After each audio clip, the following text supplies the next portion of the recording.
እሺ ቀደም ብዬ ለመግለጽ እንደሞከርኩት ቪዥዋል ስቱዲዮ ኮድ የሚባለውን ሶፍትዌር ነው ለዚህ ኮርስ የምንጠቀመው። ሁላችሁም ይሄ ሶፍትዌር ኮምፒውተራችሁ ላይ ሊኖር ይገባል ማለት ነው። እንዴት ነው ምንጭነው? ቪኤስ ኮድ ምንድነው? እንዴት ነው የምንጠቀመው የሚለውን ነገር ደግሞ አብራራላችኋለሁ። ቪኤስ ኮድ የኮምፒውተር ሶፍትዌር ኦር ኮድ ኤዲተር ነው።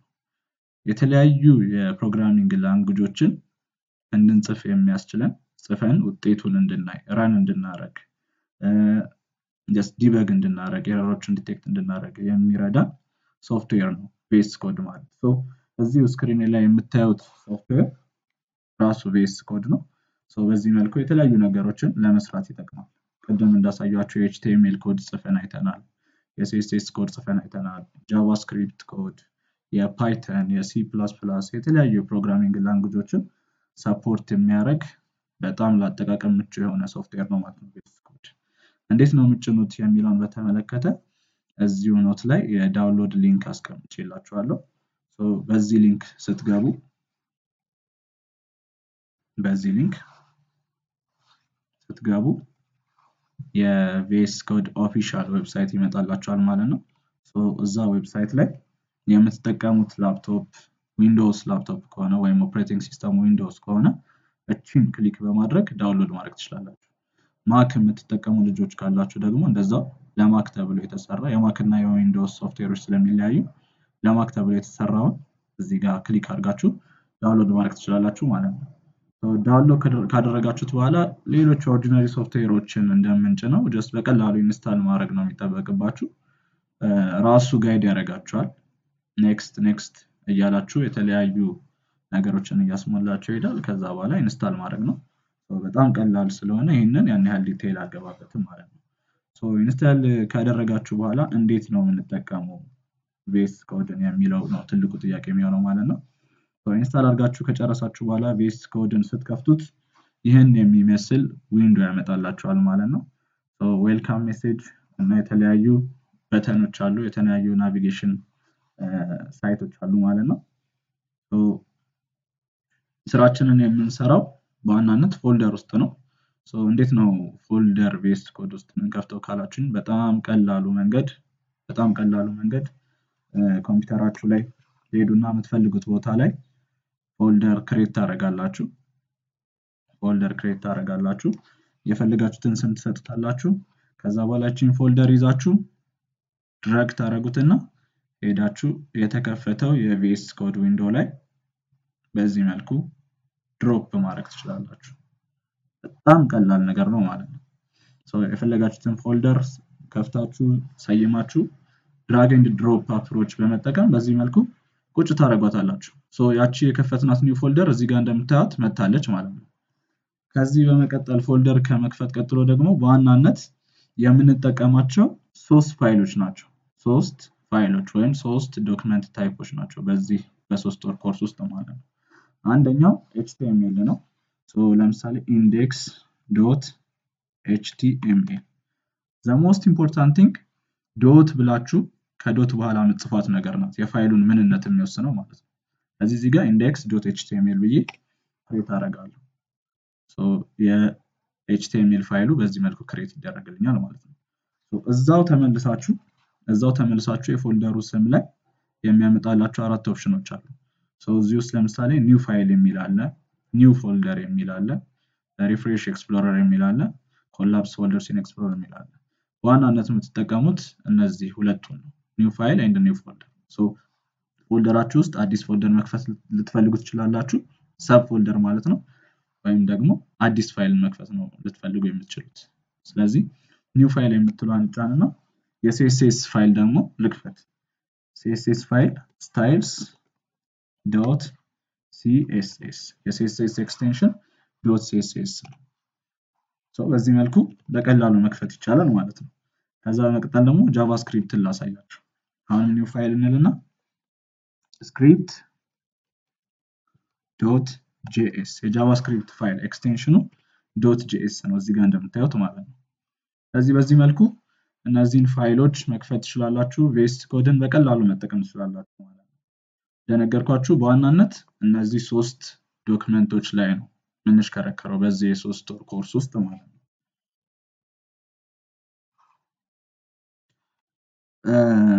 ቪኤስ ኮድ ለመጀመሪያ ጊዜ እንደጫናችሁት ሁሉንም ፈንክሽናሊቲ አብሮ ይዞ አይመጣም። ለዚህም ፕለጊን የሚባሉ ነገሮች አሉ። ዋናውን ሶፍትዌር ከጫናችሁ በኋላ ከዛ እዛው ሶፍትዌር ውስጥ እየገባችሁ ዳውንሎድ እያደረጋችሁ የምትጠቀሟቸው የቪኤስ ኮድን ፈንክሽናሊቲ የሚጨምሩላችሁ ኤክስቴንሽኖች አሉ። ስለነሱ በደንብ እናያለን። እዚሁ የጀመርነው ዊንዶ ላይ እንምጣና እዚህ ማለት ነው። እኔ ወሳኝ ያልኳቸውን 4 ፕለግኢኖች አሳያችኋለሁ። እነዚህን መጫን ይጠበቅባቸዋል ኮርሱን ከመጀመራችን በፊት ማለት ነው። አንደኛው ፕለጊን ላይቭ ሰርቨር የሚባለው ፕለጊን ነው። ላይቭ ሰርቨር እዚህ ጋር ሰርች ባደረገው ላይቭ ሰርቨር ሰርች ባደረገው ያው እዚህ ጋር እንደምታዩት ላይቭ ሰርቨር እኔ ቪኤስ ኮድ ላይ ኦልሬዲ ስለተጫነ አንኢንስቶል እና ዲዜብል የሚል ኦፕሽን ነው የሚመጣልኝ። እናንተ ጋር ግን ስላልተጫነ ኢንስቶል የሚል ኦፕሽን ይመጣላችኋል። ያንን ክሊክ በማድረግ ኢንስቶል ታደርጋላችሁ። ኢንስቶል ካደረጋችሁ በኋላ አውቶማቲካሊ ኮንፊገር ያደርገዋል ራሱ። ከዛ በኋላ ጀስት መጠቀም ብቻ ነው ማለት ነው። ላይቭ ሰርቨርን እንደጫናችሁና እየሰራ እንደሆነ የምታውቁት በምንድን ነው? የከፈታችሁት index.html ፋይል ላይ ሄዳችሁ ራይት ክሊክ አድርጋችሁ ስታዩ ዝርዝሩን ኦፕን ዊዝ ላይቭ ሰርቨር የሚል ኦፕሽን ከላይ ሊመጣላችሁ ይገባል ማለት ነው። እቺን ኦፕሽን እዚህ ጋር ካገኛችኋት ላይቭ ሰርቨርን ሰክሰስፉሊ ጭናችኋል ማለት ነው። ሁለተኛው ኤክስቴንሽን ደግሞ ፕሪቲየር የሚባለው ኤክስቴንሽን ነው። ጥቅሙ ምንድነው? የምትጽፉትን ኮድ ፎርማት ያደርግላችኋል በሚያምር መልኩ ማለት ነው። ልክ እንደ ጀማሪ ማናችንም ኤክስፔሪየንስ የምናደርገው ነገር ምንድነው? ኮዳችን የተደራጀ ለእይታ የሚስብ አይደለም። ዝብርቅርቅ ያለና ሌላ ሁለተኛ ካለ አንብበው ቢል በጣም የሚቸገርበት አይነት ኮድ ነው ብዙዎቻችን የምንጽፈው። ይህንን ከግምት በማስገባት ባለሙያዎቹ ፕሪቲየር የሚባለውን ኤክስቴንሽን ሰርተው እዚሁ ያስቀምጠውልናል ማለት ነው። ይሄ ኤክስቴንሽን ጥቅሙ ኮዳችንን ማደራጀት ነው ማለት ነው። እዚሁ እንምጣና ኤክስቴንሽን ታብ ውስጥ እንምጣና ፕሪቲየር ብዬ ልጻፍ። ፕሪቲየር ያው እዚህ ጋር እንደምታዩት ፕሪቲየር የምትባለው መታለች ማለት ነው። እቺ ናት። አይከኗን በደንብ እያያችሁ ተመሳሳይ ሌሎች ስላሉ እኛ የምንጠቀመው ነው ማለት ነው። ፕሪቲየር ኮድ ፎርማተር ትላለች። እናንተ ጋር ኢንስቶል የሚለውን በተን ታገኛላችሁ። ጀስት ኢንስቶል ማድረግ ነው ማለት ነው። ሶስተኛው ወሳኝ ኤክስቴንሽን ደግሞ ማቴሪያል አይከን ቲም የሚባለው ኤክስቴንሽን ነው። ማቴሪያል አይከን ቲም ጥቅሙ ምንድነው? ክሬት የምታደርጓቸውን ፋይሎች የተሻለ ለእይታ የሚስብ አይከን ይሰጣቸዋል። ለምሳሌ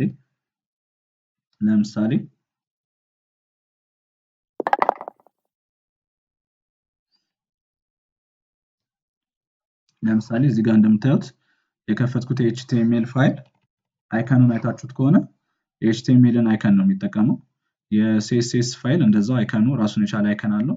ኖት.txt ያልኩት የኖት ፋይሉም ራሱን የቻለ አይከን አለው ማለት ነው። እነዚህን አይከኖች የሚሰራላችሁ ኤክስቴንሽን ነው ማቴሪያል አይከን ቲም የሚባለው ማለት ነው።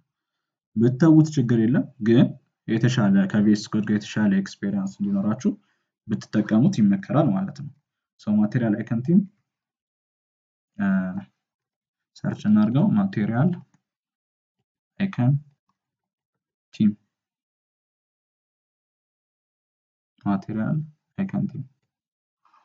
እቺ ናት እና እናንተ ጋር ያው ኢንስቶል በተንን ታገኛላችሁ።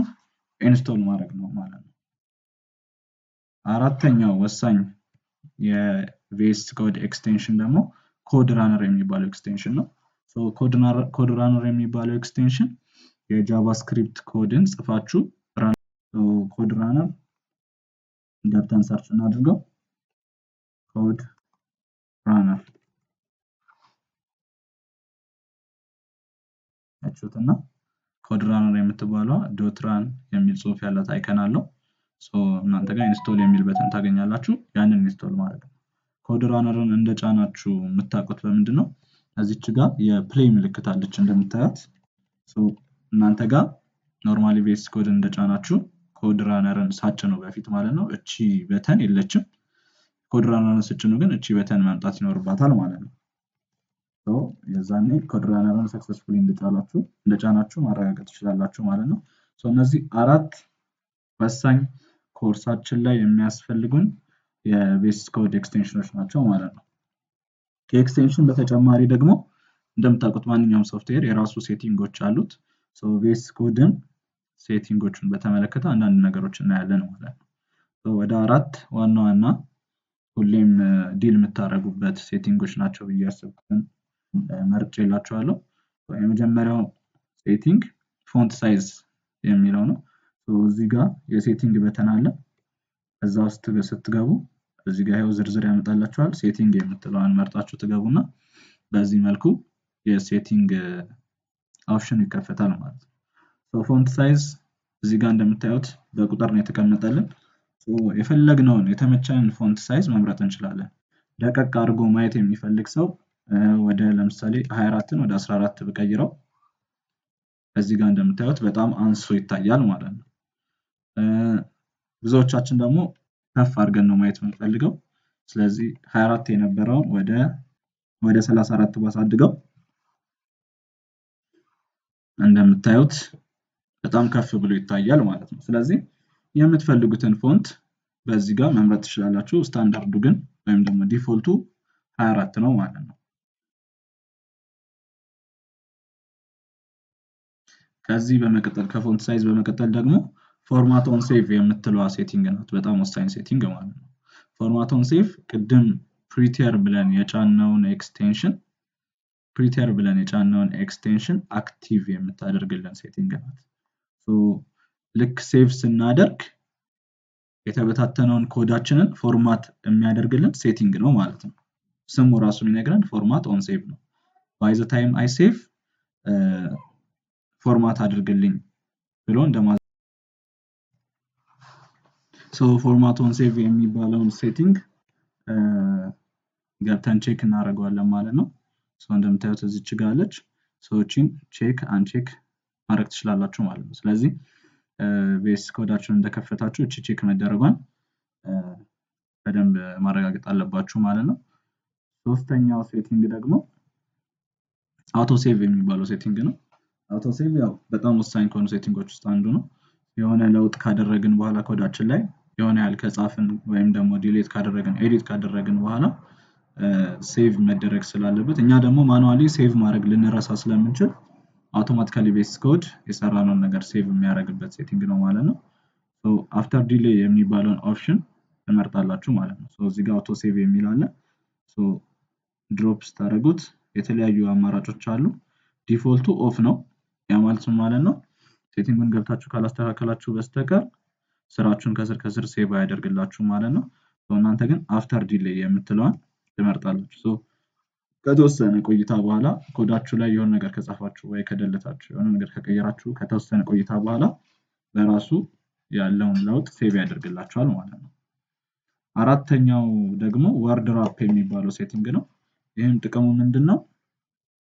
ቪኤስ ኮድ ላይ አንድ ጽሁፍ ስትጽፉ የምትጽፉት ጽሁፍ ከሚታየው ስክሪን ካለፈ ወደ ጎን ለምሳሌ እዚህ ጋር plugins are additional VS Code features that add እያለ ሄድና ከዛ በኋላ የሚቀጥል ከሆነ አረፍተ ነገሩ ወደ ውስጥ እንዳይገባ ያደርገዋል። ወደ ታች ወርዶ እንዲጀምር እናንተ ማየት የምትችሉት ስክሪን ላይ ብቻ ጽሁፉ እንዲወሰን ያደርገዋል ማለት ነው። ይሄ ሴቲንግ ወርድ ራፕ የሚባለው ሴቲንግ እዚህ ጋር ሰርች ማድረግ እንችላለን። ወርድ ራፕ የሚባለው ሴቲንግ ይሄው እዚህ ጋር መጥቶልናል። ሁለት ወደ 4 ኦፕሽኖች አሉት። ከነዚህ ውስጥ ዲፎልቱ እንደምታዩት ኦፍ ነው። ስለዚህ ከነዚህ ውስጥ ኦን የሚለውን ትመርጣላችሁ ማለት ነው። ከዛ በአብራራሁት መልኩ ይሰራል ማለት ነው። እነዚህ ወሳኝ ሴቲንጎች ናቸው። እነዚህ እኔ 4 መረጥኳቸው እንጂ እናንተ የፈለጋችሁትን ውስጥ ገብታችሁ ማግኘት ትችላላችሁ ማለት ነው።